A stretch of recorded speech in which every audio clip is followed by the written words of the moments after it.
Chuchotis. Chaque histoire est un voyage magique. Coucou! C'est moi, Chuchotis, ta petite renarde magique. Et si je t'emmenais dans une histoire de sorcière toute rabougrie qui vit dans une maison spéciale? Oui, une maison qui marche avec ses grandes pattes de poulet. Mais avant, n'oublie pas de t'abonner et de me mettre un pouce bleu si tu ne veux pas que cette drôle de maison arrive jusqu'à chez toi.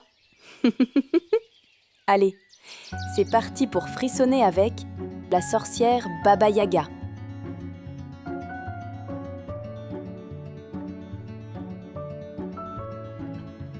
Partons dans un pays très lointain, où le froid semblait ne jamais finir. Couvert de forêts si denses que la lumière du soleil peinait à y entrer. Et où seules les chouettes, perchées, veillaient dans ce silence impénétrable. Nul ne souhaitait vraiment savoir ce qui s'y cachait au plus profond de ces bois. Car parfois on y entendait des grincements étranges qui se propageaient dans l'air glacé, comme si les arbres eux-mêmes craquaient sous le poids d'un secret trop lourd à garder. À l'orée de cette forêt glaciale, vivait une jeune fille prénommée Anya. Elle était gentille et courageuse. Pourtant, la vie ne lui avait pas fait de cadeau. Sa mère n'était plus, et son père, malade et faible, s'était remarié avec une femme dure et exigeante qui ne montrait pas beaucoup de gentillesse à son encontre. Ce soir-là, alors que le vent gémissait contre les fenêtres de la maison et que le feu dans l'âtre menaçait de s'éteindre, la belle-mère, d'une voix mielleuse et perfide, s'adressa à la douce Anya. « Écoute, ma petite Anya, ton père est si faible, si fragile. J'ai bien peur qu'il ne survive pas à l'hiver. Sauf si tu lui rapportes le feu éternel. » Le feu éternel ? Mais c'est chez la sorcière Baba Yaga !» s'écria immédiatement Anya. « Oh ma pauvre enfant, je le sais bien. Mais qui d'autre que toi pourrait partir à sa recherche ? Moi, tu sais bien que je me dois de rester ici pour veiller sur ton père. Tu vois bien son état. Ah, et qui sait si tu reviendras ? Si par miracle tu réussissais, ce dont je doute fort, tu pourrais sauver ton père, Anya. La fillette frissonna de peur, car elle connaissait bien les histoires terrifiantes qu'on racontait. On disait que la redoutable Baba Yaga vivait dans une cabane étrange. Une cabane qui marchait dans la forêt grâce à ses énormes pattes de poulet. Certains murmuraient que cette maison grinçait, grognait, et qu'elle obéissait à Baba Yaga comme une créature vivante. Baba Yaga aurait aussi d'effroyables compagnons, des créatures maléfiques et féroces. Mais le pire, c'est que personne ne savait vraiment ce qui se passait à l'intérieur de cette maison biscornue, car personne, jamais, n'en était revenu. La belle-mère, au cœur de pierre, confia à Anya un vieux parchemin. Dessus, il y avait une inscription ancienne, une formule magique qui serait capable d'arrêter la maison lorsqu'elle apparaîtrait. Un sourire froid et subtil se dessina sur le visage de la femme. Un sourire qui trahissait son sombre espoir, celui que la fillette ne revienne jamais. Anya serra le parchemin contre elle, le cœur battant, et pensa à son père. Pour lui, pour le sauver, elle devait réussir. Dès le lever du jour, Anya s'enfonça dans la forêt profonde et obscure, là où chaque ombre semblait prendre vie. La jeune fille marchait, grelottante. Le vent glacial soufflait si fort qu'il donnait l'impression qu'il murmurait. Elle aperçut des pauvres petites souris blotties au pied d'un tronc d'arbre. Elles semblaient si affamées. Anya brisa le morceau de pain qu'elle avait emmené dans sa poche et leur déposa des miettes. Les souris, heureuses, se régalèrent. Un peu plus loin, des oiseaux transis de froid battaient faiblement des ailes, perchés sur une branche. Anya leur offrit avec générosité les miettes restantes de son pain.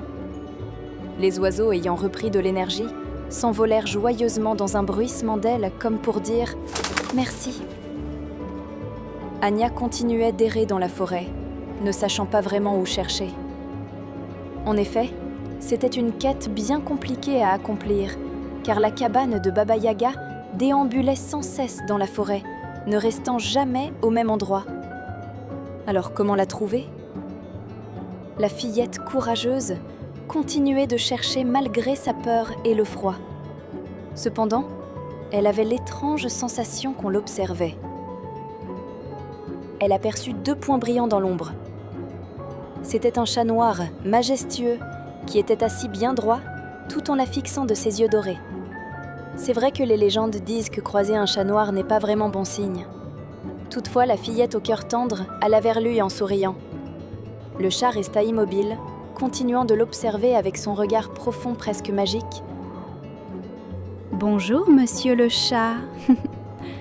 Dis-moi, tu n'aurais pas vu une cabane qui marche par hasard ?» Anya le caressa avec douceur et le chat ferma les yeux, ronronnant de plaisir. Puis sans bruit, il se leva et s'éloigna. Anya reprit sa marche de son côté. Néanmoins, à sa grande surprise, à chaque détour de chemin, derrière un tronc ou entre 2 buissons, le mystérieux chat réapparaissait. Ses grands yeux dorés luisaient comme des flambeaux dans la pénombre.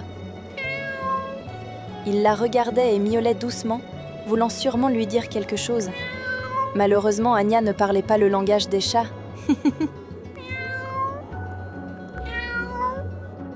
Intriguée, Anya s'approcha de lui. C'est alors que le chat se mit à trottiner, s'arrêtant de temps en temps pour vérifier qu'elle le suivait bien. On aurait dit qu'il voulait la conduire vers un endroit secret de la forêt. Elle perdit de vue le chat quand soudain, Anya entendit un grincement particulier. C'est là, qu'entre les arbres, elle la vit. La cabane de Baba Yaga, perchée sur ses 2 immenses pattes de poulet qui grattaient le sol à chaque pas. La maison chancelante se balançait d'un côté puis de l'autre en avançant, comme vivante. La fillette s'avança vers cette drôle de maison. Elle déroula son parchemin, les mains toutes tremblantes, et prononça la formule qui y était inscrite. « Cabane, cabane, tourne ton dos à la forêt, et ta face à moi. » La cabane s'immobilisa d'un coup sec.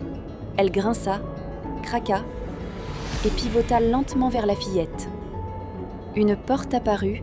Elle ressemblait à une immense bouche prête à l'avaler toute crue. Les fenêtres de travers s'illuminèrent soudain et la fixaient comme 2 yeux luisants. La porte s'ouvrit dans un souffle d'air moisi et il en sortit une vieille sorcière, courbée, le nez long et crochu. Ses cheveux emmêlés pendaient en mèches sauvages autour de son visage ridé comme l'écorce d'un vieil arbre. Dans ses yeux brillait une étrange lueur, un mélange de rage et de sournoiserie. « Qu'est-ce que c'est encore qui trouble ma maison sur pattes ?» gronda-t-elle de sa voix criarde. La fillette balbutia. Oh, c'est moi, Anya. Je suis venue chercher le feu éternel pour mon père. S'il vous plaît. » La sorcière éclata d'un rire grinçant. « Petite insolente, tu oses déranger Baba Yaga, car tu veux le feu éternel, c'est ça ? Sache que rien n'est gratuit avec moi, fillette. Pour l'obtenir, tu devras réussir mes 3 épreuves, ou bien tu resteras prisonnière de ma cabane à jamais. » Baba Yaga fit alors apparaître un gigantesque tas de grains mélangés, d'orge, de blé, de maïs. La sorcière ricana. Voici ta première épreuve. Tu dois trier tous ces grains avant le lever du soleil. Espérons que tu y arrives. Bonne chance, fillette. Et elle claqua la porte. laissant la jeune fille seule face à son fardeau. Anya se mit à pleurer devant l'ampleur de la tâche. Ce tas est gigantesque. Oh, je n'y arriverai jamais à temps. Mais soudain, les souris qu'elle avait aidées apparurent.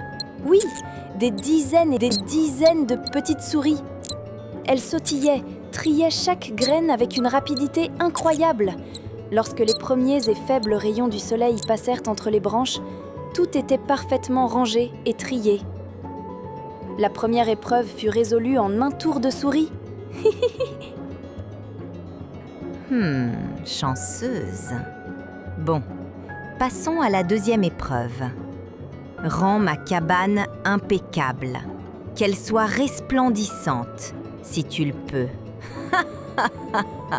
La sorcière claqua des doigts et la cabane entière se mit alors à trembler et à gigoter.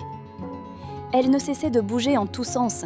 À chaque fois que la fillette époussetait un coin, un autre se salissait. La poussière volait continuellement au rythme des pas et des sauts de la cabane de Baba Yaga, et elle revenait toujours. Anya était découragée alors qu'elle ouvrit une fenêtre. Ah là là, cette cabane est impossible à nettoyer. C'est alors qu'elle entendit « Oui, c'étaient les oiseaux qu'elle avait aidés. » Ils surgirent en une envolée et commencèrent à picorer les miettes, à astiquer les meubles et à balayer avec leurs ailes. Ils étaient parfaits, ces petits plumeaux sur pattes, pour un bon nettoyage de printemps. En quelques instants, la cabane brillait comme jamais. Même ses pattes de poulet étincelaient. Quand la sorcière apparut, elle en resta bouche bée. Mais comment est-ce possible? Très bien, je vois que tu es coriace. Mais attends de découvrir ma dernière épreuve. Baba Yaga se mit à siffler. Et aussitôt, des énormes chiens surgirent en grognant. Ils ne semblaient pas vraiment très gentils, ces deux-là. Prépare-leur à manger et crois-moi, ils ont un régime très spécial. Si tu te trompes, je ne donne pas cher de ta peau. Lui dit la sorcière avec un sourire mauvais. Anya blêmit en les voyant. Et je la comprends. Mais comment savoir ce qu'ils mangent? C'est alors que le mystérieux chat noir entra discrètement.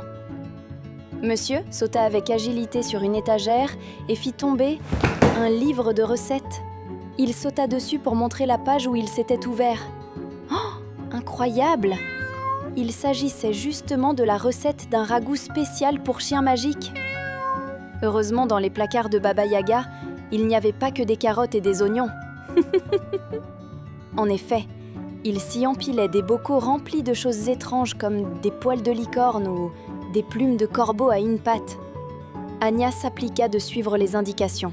2 racines de mandragore coupées en triangles, c'est important pour en faire sortir tout le jus.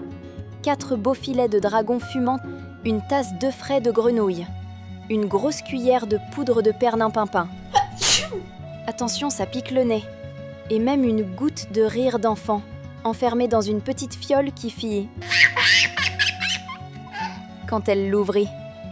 Et hop, un ragoût délicieux mijotait dans la marmite. Les chiens dévorèrent tout avec grand appétit et se mirent à remuer la queue joyeusement. En fait, ils n'étaient pas si méchants. Ils avaient juste faim, ces gros toutous. Et même le chat reçut un petit bol de lait en récompense. En arrivant, la sorcière n'en revenait pas.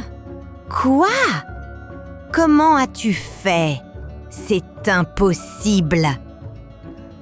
Oh, c'est toi, Cataclysme, infidèle chat. Le chat resta assis, totalement indifférent à ses reproches. Il regardait même Baba Yaga de ses yeux brillants, comme si il la défiait du regard. La sorcière était furieuse, mais bien forcée de donner à Anya le feu éternel. Je dois l'admettre. Tu as gagné, fillette. Elle lui tendit donc à contre-cœur une lanterne étincelante. Il y brûlait une magnifique flamme bleue qui scintillait et dansait tel un souffle magique, ondulant et changeant de forme, comme si elle avait sa propre volonté. Anya saisit la lanterne contenant le feu éternel et sentit son cœur se remplir de soulagement et de réconfort. Était-ce le feu qu'elle tenait ou le fait d'avoir réussi ? Nul ne pourra le dire.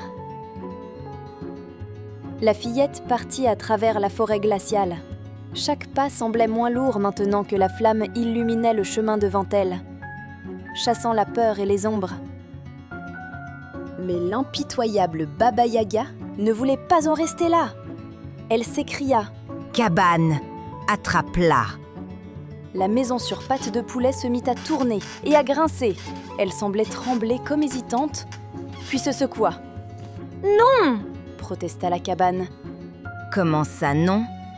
Isba, je t'ordonne de l'attraper sur le champ !» s'écria la sorcière de fureur. « Je n'en ferai rien. Cet enfant m'a nettoyée avec soin, elle a respecté mes planches et mes poutres. Je n'ai jamais été aussi propre. Je ne lèverai pas une seule patte contre elle. Ah ça, non !» Sous le regard interloqué de la sorcière, la cabane se mit à s'asseoir dans un interminable grincement. Comme quoi même une maison enchantée aime qu'on s'occupe d'elle. Un peu de ménage, et hop, on se fait une alliée. Dans une colère folle, Baba Yaga enfourcha alors son balai magique et s'élança dans le ciel pour rattraper la fillette en appelant ses chiens maléfiques. Anya sentit son cœur bondir dans sa poitrine. Elle se mit à courir, tenant toujours précieusement le feu éternel dans ses bras. C'est alors que les énormes molosses de Baba Yaga accoururent. Sauf que, au lieu d'attaquer Anya comme leur demandait Baba Yaga, ils se mirent à l'escorter et à la protéger. Eux aussi étaient reconnaissants d'avoir été bien nourris par la jeune fille. Leurs aboiements résonnaient et leurs grandes pattes frappaient le sol avec puissance, formant un véritable bouclier magique autour d'Anya. De quoi tenir à distance la vilaine sorcière. Anya courait de toutes ses forces, guidée par les chiens qui lui ouvraient la voie, tandis que Baba Yaga tourbillonnait avec colère, son balai zigzagant entre les arbres. Sa voix tonnait dans la forêt comme un grondement de tempête. « Traîtres ! Vous êtes tous des traîtres !» Protégée par ses amis inattendus, Anya arriva enfin à la lisière du bois. Elle apercevait sa maison. Et la sorcière était incapable de la suivre plus loin, car elle ne pouvait pas quitter la forêt enchantée. Vaincue, elle disparut dans l'ombre. Anya, enfin sauve, entra en toute sécurité chez elle, haletante mais triomphante. Elle déposa la lanterne auprès de son père. La flamme bleue réchauffa la pièce, projetant des reflets magiques partout autour d'eux. Et miracle, son père retrouva peu à peu des forces. Quant à la méchante belle-mère, le père, ayant compris sa perfidie, il lui ordonna d'aller à la cabane de Baba Yaga à son tour. Et devinez quoi ? Elle n'en revint jamais. Depuis ce jour, Anya apercevait régulièrement le mystérieux chat noir de Baba Yaga qui l'observait. Il clignait ses yeux dorés avec malice et semblait lui dire « Ne t'inquiète pas, nous veillons sur toi. » Comme quoi, la bonté laisse une trace lumineuse. Souviens-toi, la gentillesse et le courage trouvent toujours leur récompense, même dans les forêts sombres. Et si un jour tu croises une maison sur pattes de poulet, passe-lui un bon coup de plumeau pour l'apprivoiser.